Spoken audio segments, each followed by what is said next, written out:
नेपालको विशफुल अरे कोइन खेल्न पर्दैछ कोइन त हाम्रो दुनियाँमा छैन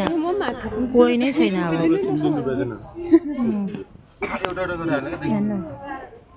सुत्दाइम थियो भिजिबल है भन्दै मैले पनि ए उहाँ चेन्ज दिँदै रहेछ ए लु साटौँ न अन्त छैन नि त साट दिँदो रहेछ नि त चेन्ज कति रुपियाँको नेपाल गरेको यो चाहिँ मुस्ट्याच बनाएको होला नि नि टाल्दैछ पो त लान्छ घर राख्छ चाहिँ नेपाली पैसासँग साट्दैछ कोइन नभएर हाल्दैछ उइस गरेर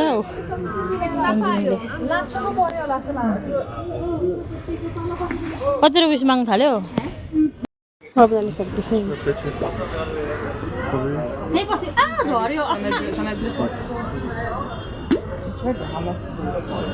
झऱ्यो